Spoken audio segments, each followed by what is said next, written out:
You little home-wrecking bitch. The venomous text from an unknown number glared at me from Clayton's phone screen.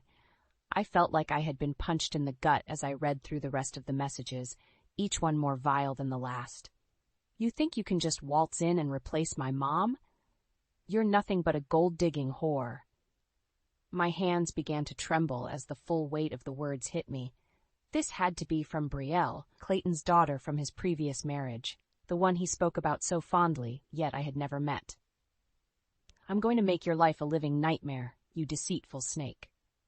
Tears stung my eyes as I dropped the phone onto the coffee table, flooded with a toxic mixture of shock, hurt, and anger. How could a teenage girl I had never even met despise me with such vitriol? The front door opened and slammed shut as Clayton rushed in from work, briefcase in hand. Leona, you home, babe? I remained frozen on the couch, unable to find my voice to respond. Clayton rounded the corner into the living room, his expression shifting from bright smiles to knitted concern when he saw my distressed state. Hey, what's wrong? He immediately closed the distance between us, taking a seat by my side. I could only mutely point at his phone lying on the table. Clayton's brow furrowed in confusion as he scooped it up to inspect the screen. I watched as the color drained from his face while he read through the messages. Oh, God, he muttered under his breath, dragging a hand down his face. Brielle? Is that seriously from your daughter? I demanded, the words finally finding their way out amidst my anger. What the hell, Clayton? What did I ever do to her to deserve being called such horrible things? Clayton opened his mouth to respond, but I cut him off, feeling an onslaught of pent-up emotions from the past few months bubbling over. I've been nothing but nice about her, despite how weird it is that my own stepchild has been kept a total secret from me. I defended you when my friends wondered why I hadn't met her yet, trusted that you had your reasons. But this is unacceptable. Leona, please, just let me explain, Clayton pleaded, his eyes carrying a pained desperation. Explain what? That your daughter seems to hate my guts for no good reason? That she's apparently been talking about me like this behind my back from the very beginning? I could feel angry tears streaking down my cheeks as I met his remorseful gaze. If this is the way she really feels, then maybe we're making a huge mistake here. The implication hung heavy in the air between us. Clayton and I had only been married for 3 months, but Brielle's unexpected hostility called everything into question. As I searched my husband's face, I saw the torn anguish of a man caught between the wife he loved and the daughter who was supposed to be his pride and joy. Was this to be my new normal, a teenager's misguided hatred threatening to destroy my marriage before it even really began? A upwelling of dread knotted my stomach as I realized that this was like just the first salvo in what was shaping up to be a very long and painful battle. 2 weeks after the shocking text message revelation, the moment I had been dreading finally arrived. Brielle was coming to live with us. Clayton's ex-wife had gotten a job transfer out of state, forcing the teenage terror to shack up in our peaceful suburban home. I tried to remain optimistic as Clayton and I stood in the driveway, awaiting her arrival. Maybe those hateful texts had just been an angsty outburst, and she wouldn't be as bad in person. Clayton kept assuring me that she was basically a good kid, if a bit rough around the edges at times. A beat-up pickup truck pulled up to the curb, music blaring from the open windows. The driver's side door flung open and out stepped Brielle, somehow managing to make even casual attire look like a deliberate act of defiance. Dark eye makeup rimmed her scowling gaze as she looked from Clayton to me with undisguised disdain. My heart sank as I immediately recognized the depth of loathing in her eyes. The messages had been no exaggeration. "Hey, sweetie, it's so good to see you." Clayton started towards her with open arms, obvious affection shining through. Brielle recoiled away from his attempted embrace, scowling even deeper. Yeah, Dad. Can we just get this over with?" An uncomfortable silence hung in the air for a moment. Clayton shot me an awkward grimace before clearing his throat. "Well, you remember my wife Leona, right, honey? We've been really looking forward to you coming to stay with us for a while." Brielle fixed me with a cold look of disgust that sent a shiver down my spine. Unfortunately, yes, she's kind of hard to forget or ignore, since she swooped in to take advantage of you so fast after Mom left. My jaw dropped at the brazen accusation dripping with venom. "Excuse me? That is extremely uncalled for, young lady. I think you owe me an apology right this instant." "Ha! And she's self-righteous too. How charming," Brielle sneered with a mocking laugh, cutting off my outraged retort. "Trust me, Dad, this is going to be a real treat living with the wicked step-monster from hell." I felt Clayton tense beside me, finally shifting into disciplinary mode. "Brielle Elizabeth Coleman, you watch your mouth. That's no way to speak to Leona after everything she's done to welcome you here." Brielle rolled her eyes so hard it should have strained them. "Whatever. I didn't ask for any of this welcome charade. I totally saw through this sham from day one." With a defiant toss of her hair, she stormed past us towards the house, shoving Clayton's reaching arm aside as he tried to stop her. The sound of her truck's driver's side door slamming shut made me flinch. My husband turned to me with a pained, apologetic look. "Leona, I'm so sorry. I don't know what's gotten into her lately." "Spare me," I spat out, feeling the bulwark of my self-control cracking under the verbal onslaught. "Your daughter is a vile, disrespectful little monster who seems determined to make both our lives miserable. And if you can't see that or don't plan to do anything about it, then we have an even bigger problem here." Whirling away from his stunned expression, I stormed into the house and up to the guest bedroom, fighting back angry tears streaking my cheeks. That girl was going to rue the day she decided to take me on. I would make sure of it. If this was how Brielle wanted to play, then game on. That sociopathic brat had just awoken a petty, vengeful side of me that would stop at nothing until she got her bitter attitude in check. One way or another, I was going to make that little monster respect me as the woman of this household. Even if I had to resort to devious, underhanded measures to do it, the gloves were officially off. Things only went from bad to worse after Brielle's dramatic arrival. Over the next few weeks, her behavior became increasingly unhinged and disruptive. She would blast music at all hours, leave messes everywhere, and routinely insult or disparage me to my face. Clayton tried to play referee, but nothing seemed to get through to his darling daughter. The worst incident happened when I was throwing a housewarming party with friends from my book club. I had spent days making sure every detail was perfect, from the decorations down to the inspired menu selections. This was my opportunity to make a good impression on the neighborhood wives who had initially been skeptical about my hasty marriage. Of course, Brielle saw fit to go out of her way to try sabotaging my big evening. It began with her stalking around the party in an obscenely skimpy outfit, guzzling beer and cursing up a storm right in front of my prim guests. Their expressions of shock and disgust were palpable as she made crude, inappropriate jokes at every opportunity. When I pulled her aside and firmly ordered Brielle to go to her room until the party was over, she loudly called me a stuck-up prude within earshot of everyone gathered. I felt my cheeks flaming red as the guests looked on in mortified silence. Finally reaching my limit, I threatened to call the police and have Brielle taken away if she refused to behave. That twisted smirk crossed her lips, the same one I had come to dread more than anything else. "Yeah, sure, you go ahead and do that," she sneered. "I'll just tell the nice officers all about how you slapped me around last week while drunk for no reason. They'll have to take your abusive ass to jail instead." It was a bald-faced lie, but there was no doubt in my mind Brielle would follow through on her threat. She had created the perfect scenario to make me look like a villain in front of everyone. Shaking with rage and humiliation, I watched helplessly as Brielle slinked off without another word. A couple of my friends began whispering and pointing, stealing furtive glances in my direction as the wretched drama unfolded. I could only wonder what kind of sordid gossip that evil girl had planted in their minds. The rest of the evening was nearly ruined for me.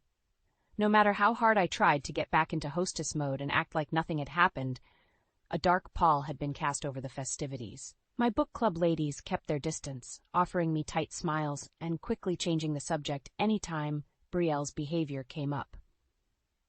Clayton finally arrived home when it was nearly over, oblivious to the chaos. His apologetic expression told me he had already gotten an earful from Brielle about her warped perspective of the night's events.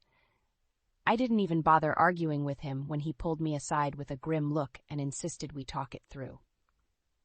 She's out of control, absolutely out of control. I caught the other wives murmuring to her friend as the last remaining guests made their way out the door. They both cut their gazes sheepishly towards me, as if they had been caught talking behind my back. Something needed to be done about Brielle, that much was crystal clear. Her venomous campaign of terrorizing me had now bled over into tainting my entire social circle's view of me, too. She wouldn't stop until she had painted me as a wicked, abusive monster to everyone. But what options did I have? Every time I tried to discipline her, Brielle would twist the story to make me seem even worse. And Clayton was too distracted with work and blinded by fatherly love to see the true depths of his daughter's depravity. As if reading my chaotic thoughts, Brielle flashed me a poisonous smile from across the room and mouthed a single word: checkmate. The vicious brat thought she had already won, that I was beaten into submission. But something inside me hardened with firm resolution in that moment. If Brielle wanted an all-out war, then I would happily oblige. This was swiftly evolving into a case of kill or be killed within my own household. And I didn't intend to go down without an epic fight to defend what was rightfully mine. No matter how despicable I would have to become or what weapons of deception I was forced to unleash, I would not allow that malignant brat to take everything away from me. If scorched earth revenge was the only solution, then so be it. Brielle had severely underestimated just how far I was willing to go to obliterate her, and by the time I was through, she would regret ever crossing me and my castle. With each passing week, Brielle's vendetta against me only intensified. She seemed utterly determined to make my life as miserable as humanly possible through her unrelenting onslaught of psychological torment. It started with the little things, leaving disgusting messes for me to clean up, forgetting to relay important messages, practically shouting insults at me whenever Clayton wasn't around to witness it. Just enough to keep me constantly on edge, but not quite enough to provoke serious disciplinary action. Then she started getting bolder, like the time she maliciously let the air out of my car tires late at night before an important meeting I was supposed to drive to. Or the week she got a hold of my personal cell phone and sent crude, embarrassing texts to everyone in my contacts list, including my own parents.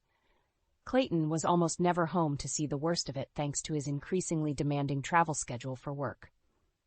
That brat is lucky he missed the meltdown when I discovered she had sold off my prized jewelry collection behind my back, claiming they were gaudy old relics she had just thrown out. Oh, how I wanted to strangle Brielle with my bare hands that day.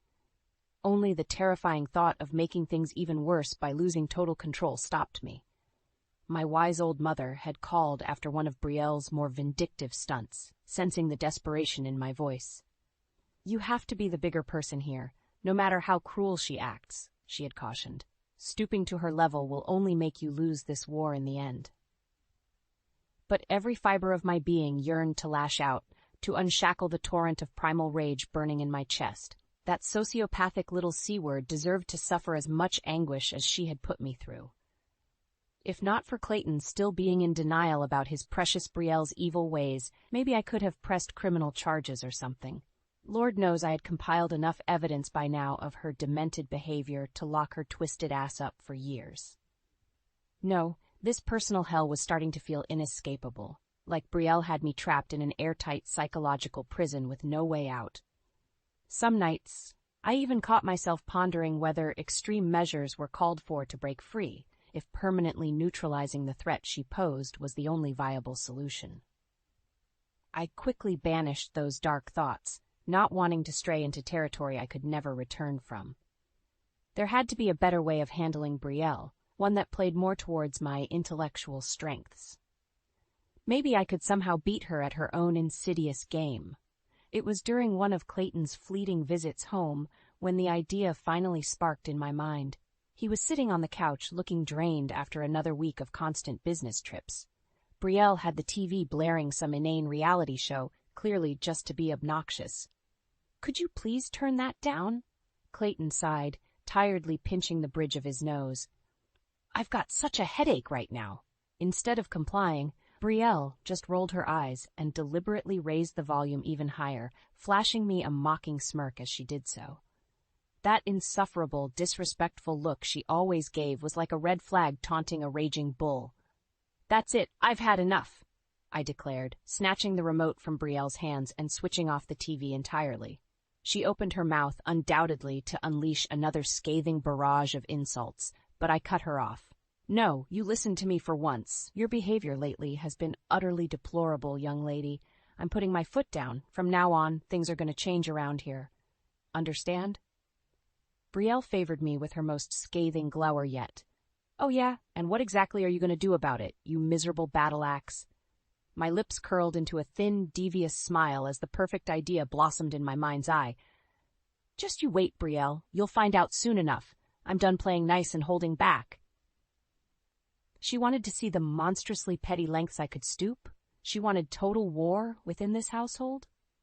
Fine, then. She was about to get her deepest, darkest wish. It was time to stop walking on eggshells and fight fire with hellfire itself. Gloves off, no more holding back. From here on out, Brielle had better be prepared for the unrelenting psychological onslaught I was ready to unleash. No more misses. Nice girl, Brielle was about to realize the fatal miscalculation she had made in waging this battle against me. By the time I was done, she would be a shattered, submissive wreck begging me for mercy. I was going to systematically dismantle her vindictive schemes, turning her own wicked methods against her until she had no choice but to accept defeat. One deliciously devious ploy at a time, the vicious games were only just beginning. That ungrateful little gargoyle was about to learn you do not mess with Leona. And just like that, the perfect opportunity to unleash the opening salvo of my sinister mind games fell into my lap. A historic winter storm was bearing down on our area, promising to bury us under multiple feet of snow. Schools and businesses started announcing closures days in advance to brace for the brunt of the freeze. Clayton had been slated to return home in time to ride out the blizzard with us, but of course his company prioritized him being on site for some last-minute contract negotiations in Chicago instead. "I'm so sorry. It looks like I'm going to have to stay put here until the storm passes," he had told me over the phone, his voice laced with weary resignation. "Brielle behaving herself okay for you?" I glanced over to where his darling daughter was sprawled out on the living room couch, absent-mindedly flicking pieces of tortilla chip across the floor as she stared at her phone. Catching my smoldering glare, she flashed me a mocking sneer and pointedly crunched an entire mouthful of chips, spitting chunks of debris across the carpet. "Oh yes, she's just been an absolute delight, as always," I responded through gritted teeth. "Don't worry about us, babe. You just focus on doing what you need to do. I can handle things here until you get back." With the snow already starting to steadily accumulate outside, I knew this was my prime chance to put the first stage of my master plan into motion. I just needed to set the trap and lure Brielle right into it. After accidentally unplugging the Wi-Fi router and TV cable box, I hid away in my bedroom with my laptop and a walkie-talkie I picked up from the hardware store. Several hateful texts and slew of profanity-laced insults came bellowing through my door, demanding I fix the internet and television immediately. I responded in a sickeningly sweet tone over the walkie that I was so very sorry, but it looked like the storm must have knocked everything out until it passed over. Brielle's reaction was as explosive as I had hoped. Curse words and hurled objects echoed through the house as her temper tantrum reached deafening new levels. Finally, after nearly an hour of whining and shrieking threats of bodily harm, she seemed to resign herself to entertaining me during this internet blackout. Banging and clattering resonated down the hallway from the living room as she began concocting some fresh hell. Perfect. Time for Phase 2. I crept towards the garage and picked up the old can of industrial-strength pepper spray I had stashed there for this occasion. Just a few well-aimed bursts throughout the living room and kitchen, concentrated around Brielle's little nest. The screams of agony and sputtering, hacking coughs music to my ears as the noxious fumes no doubt swirled around her in a scorching crimson haze. I could picture Brielle's eyes watering and burning, her throat convulsing as she gagged for clean air. "What the hell is this? "Oh, God, I can't breathe," she wailed between anguished coughing fits. "Leona, you crazy bitch, I'll kill you for this." Phase 3 was ready. I texted Clayton to let him know the storm must have disrupted the air quality systems, filling our home with exhaust fumes that were rapidly becoming dangerous. I tearfully begged him to send an emergency crew to come extract Brielle and take her somewhere safe, away from the toxic air. He promised to summon the fire department immediately. Of course, by the time they arrived on scene, the pepper spray's effects would have already started to wear off on Brielle, leaving only her streaming eyes and lingering raspy throat as evidence something had been amiss. But she was hysterical enough by that point to corroborate there had been contaminants leaking into the house, making it unsafe. Within the hour, I stood in the doorway watching with deep satisfaction as Brielle was loaded into an ambulance, still coughing and swearing vengeance against me through choked gasps. That miserable little wretch looked utterly pathetic, exactly the way I had envisioned when hatching this plan. Everything had gone perfectly. As the vehicles pulled away and the blizzard howled outside, I made my way back inside, alone at last in the eerie silence. A triumphant smile crept across my face as I imagined Brielle's outrage when she eventually realized her surroundings were not contaminated after all. That I had masterminded this whole scheme just to have her forcibly removed and trapped elsewhere. While she was stuck in the evacuation shelters, I would be free to focus on preparing the next, even more devastating psychological torment designed to shatter her spirit once and for all. The opening shots had been fired, the chess pieces moving into position. This was only the beginning of my merciless crusade to make Brielle's life a living nightmare of carefully calculated cruelty. The fun and games were just getting started. 3 agonizingly long days passed before Brielle was finally allowed to return home. I could only imagine the torrent of vitriol she must have unleashed upon being released from that shelter, berating the poor staff about the toxic leak that had turned out to be nothing. When she stalked through the front door, tracking slushy footprints across the foyer, the look of murderous fury blazing in her eyes was almost palpable. I greeted the seething hellion with a sugary sweet smile from my position on the living room couch. "Why, welcome home, sweetie. I was so worried about you having to stay cramped up in that evacuation center all this time." Brielle's hands clenched into trembling fists as she visibly fought to contain the torrent of rage boiling inside her. When she finally spoke, her voice was a low, quavering growl of barely restrained violence. "You think you're so goddamn clever, don't you? Pulling that deranged little stunt to get me thrown out during the storm. Whatever do you mean?" I countered with a dismissive laugh, feigning innocence even as my heart pounded with intoxicating adrenaline. "I simply did what any concerned and responsible adult would have in that situation to keep you safe." "Cut the bullshit act!" Brielle exploded, flecks of spittle flying as she shook with fury. "I know you orchestrated the whole thing, you twisted, manipulative witch." For a split second, a flicker of doubt lanced through me. Perhaps I had underestimated just how unhinged Brielle's mental state truly was and stirred something too dark and volatile. But before I could entertain those concerns further, the vicious words kept spewing from her lips. "You set me up and had me dragged away into some cold, crowded shelter filled with bums, drug addicts, and freaks? Do you have any idea the trauma and humiliation I endured because of your pathetic need to pull some mastermind power play?"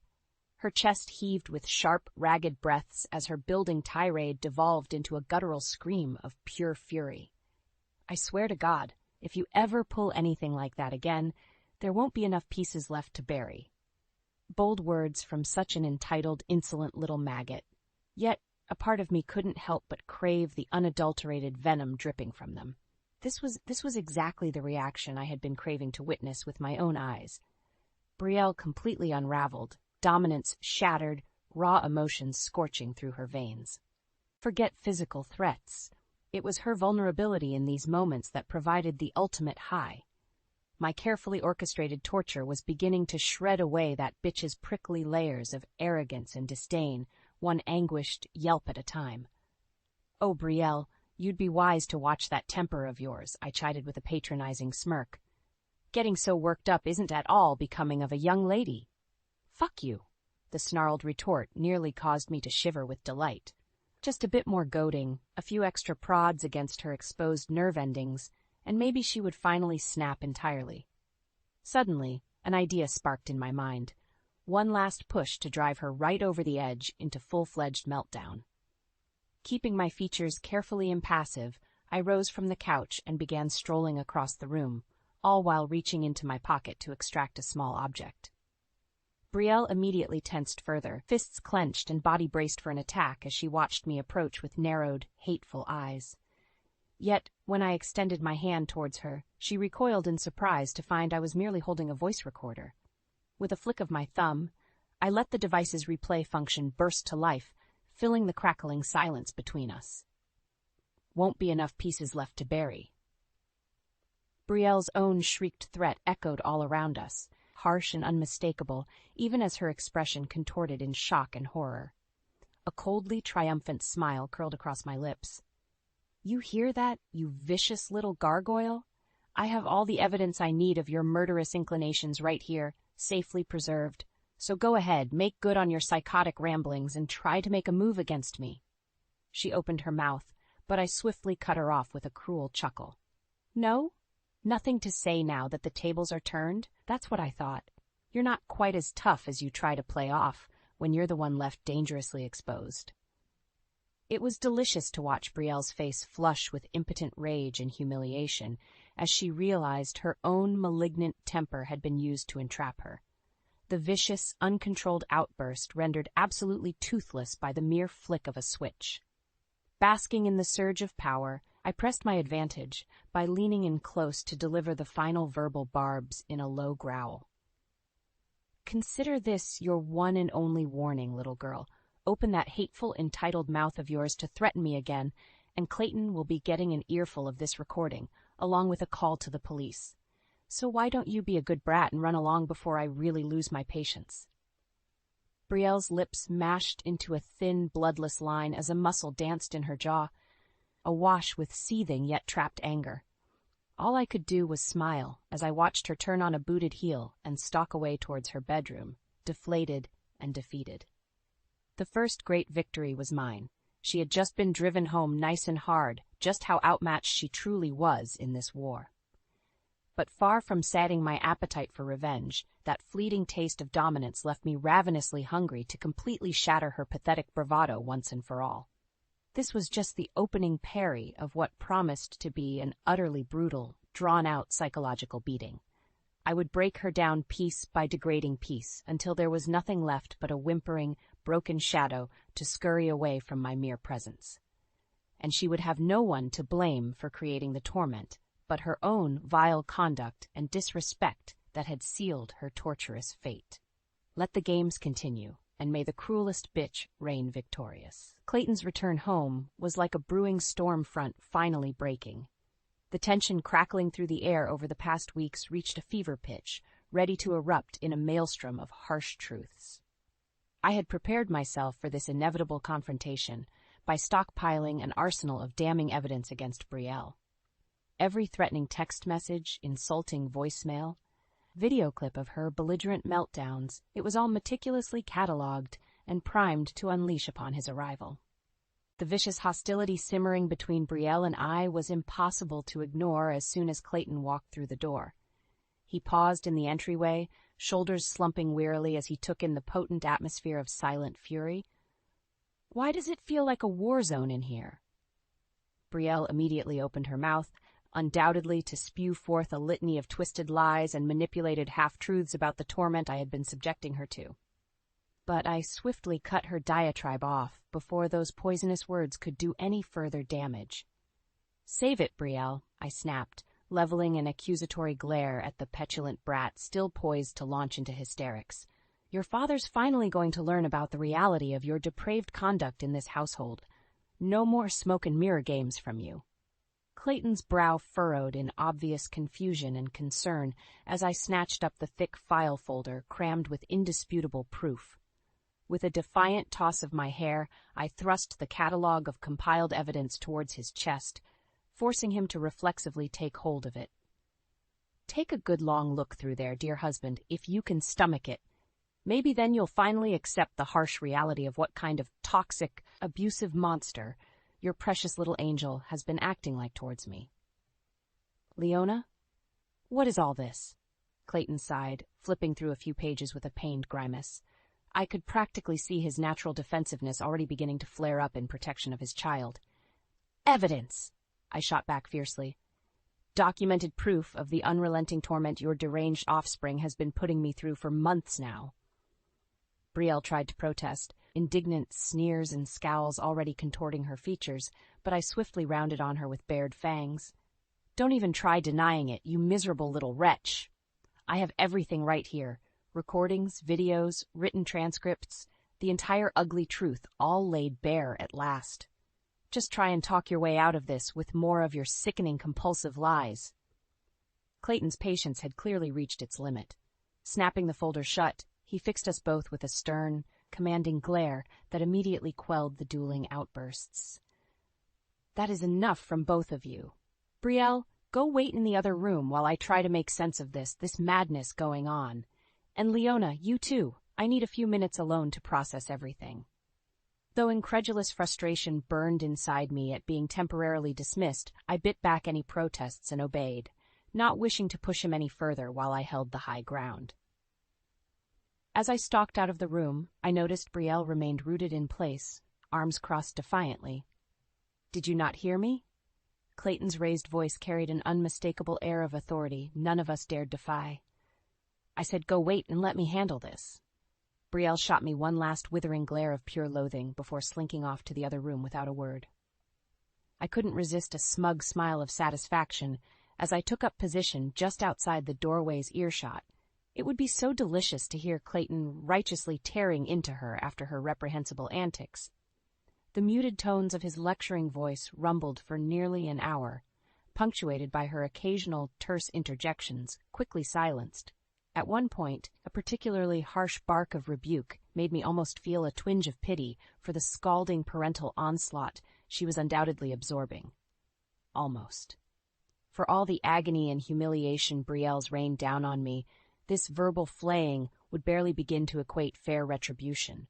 She deserved far worse than just a censuring lecture, and once Clayton calmed down, perhaps I would be able to convince him she needed even harsher repercussions. Finally, the door creaked open, and Clayton reappeared looking utterly crestfallen and drained. His eyes swam with warring emotions, disappointment, anger, shame, as they settled wearily on me. Leona, I can't even begin to find the words to describe how sorry and appalled I am at the way Brielle has been behaving. This is utterly unacceptable conduct, and it ends right now. You believe me, then? I couldn't resist asking with bated breath. He nodded warily, pinching the bridge of his nose in evident dismay. Yes, I believe you, and we need to have a very serious discussion about getting that girl some intensive therapy. My heart fluttered victoriously, giddy waves of vindication and triumph crashing over me. So the hellspawn had been laid bare at last, her web of lies and deception shredded to reveal the remorseless truth. I had won. There was no more denying that fact after such an arduous battle. Yet as I watched Brielle emerge from the other room, eyes downcast and features radiating petulant defiance even after such a thorough dressing down, I couldn't help but feel a gnawing sense that this was far from over. Our gazes locked across the room, twin infernos of blistering hatred and resentment clashing with palpable force. For every ounce of my elation, she burned with even more bitter rage at having her toxic agenda dismantled so completely. This was meant to be the end, her ultimate comeuppance after so many transgressions. But staring into those merciless eyes, I felt an ominous chill trickle down my spine. Perhaps all I had really accomplished was to ignite an even fouler blaze yearning for its own vengeance. In the aftermath of that fateful confrontation, an uneasy truce settled over the household. Brielle seethed in sullen silence, no longer directing open hostilities my way, yet still radiating palpable resentment whenever we occupied the same space. For my part, I basked in the glow of hard-won vindication, savoring my triumph over her vile scheming. Clayton remained utterly dismayed by the entire messy situation, vacillating between disappointment in his daughter's unrepentant conduct and disappointment in himself as a father. Lengthy screaming matches punctuated by deafening silence became the new norm as he struggled to find a path forward. She needs professional help, Leona. This level of anger and acting out isn't normal. It's something deeper and more disturbed. I nodded in solemn agreement as we sat together one evening after another. Unsuccessful attempt at a family discussion had dissolved into explosive tirades. You're right. As much as I would love nothing more than to simply wash my hands of that malignant brat altogether, enabling her toxic behavior any further isn't an option. Clayton sighed, features etched deep with weary resignation. I think it may be time to send her back to her mother's permanently. Get Brielle into an intensive program somewhere to get the help she so desperately needs before her issues metastasize even further. The balm of those words was soothing to my very soul, a chance to finally excise the poisonous influence from our lives once and for all. Yet I maintained a carefully impassive expression, not wanting to appear too eager. If you truly believe that's best, dear, then you have my full support. I want nothing more than to fix this fractured family, but your daughter's well-being has to take priority over everything. Thank you, he murmured, reaching over to give my hand an appreciative squeeze. Thank you for being so understanding through this whole torturous ordeal. I hope it's not too late for Brielle to find her way back from that dark path she started down. I forced a small, reassuring smile in return as that gnawing sense of victory blossomed in my chest. Soon, the waking nightmare would finally be over. Unsurprisingly, Brielle's reaction to the news about being sent away for treatment bordered on outright hostility. She ricocheted wildly between scathing insults, venomous threats, and desperate, pleading promises to behave, anything to cling to even a shred of control over the deteriorating situation. But Clayton's mind was made up, his patience and tolerance utterly depleted by her toxic conduct. Brielle's vindictive tantrums could no longer sway him. She had simply crossed one line too many, somewhere along the way. The day she was due to depart, a tense pall hung over the house. I couldn't quite conceal a slight satisfied smirk when she descended the stairs with her belongings in tow, glowering daggers in my direction. Enjoy your freedom while it lasts, she hissed under her breath as we passed in the hallway. One of these days, you'll get yours. I arched an eyebrow but otherwise remained impassive, causing her eyes to narrow into hateful slits. No matter how tempting the prospect was to hurl a few final parting shots, it felt somehow beneath me at this late stage. The battle was over, and the victor decided. Any further cruelty now would simply be excessive. Brielle had been utterly routed, her own malignant machinations catalyzing a devastatingly permanent exit from our lives. Allowing her to slink off while clinging to even a shred of dignity felt like the most utterly galling punishment of all. Let her wretched, fragile ego be the final victim as karma rendered its ultimate verdict. At long last, the front door opened and she cast one final look over her shoulder at me. Pride and venom warred across her features as she opened her mouth, poised to unleash a torrent of hate, only for her expression to crumple as Clayton pulled her into an unexpected, bone-crushing embrace she seemed powerless against. "It's going to be okay, baby," he murmured into her ear, sounding dangerously close to tears himself. We're going to get you the help you need so you can finally heal. I'll make this right, I swear." For a precious fleeting moment, a tiny crack exposed the broken, anguished child still lurking behind Brielle's hardened facade. The thinnest glistening of tears welled in her eyes before she blinked them away, features hardening once more into a stoic mask of defiance and denial. With one final backwards glare of utter contempt directed squarely at me, Brielle finally allowed herself to be led towards the waiting car destined to carry her towards her court-appointed treatment program. Part of me wondered if this would finally break the cycle of hatred, or merely plant the seeds for all new conflicts yet to come. Only time would tell if her demons could truly be exorcised, if she stood any chance of one day emerging rehabilitated. But for now, all I cared about was the overwhelming relief of having that cancerous presence removed from our household at last. As the car pulled away, I felt Clayton's hand slip into mine and give a reassuring squeeze. A sad, weary smile tugged at the corner of his mouth when our eyes met, that unmistakable gratitude for the fresh start we had both sacrificed so much to seize radiating from his gaze. At long last, all the pain and torment had finally achieved its purpose. Our castle was ours again.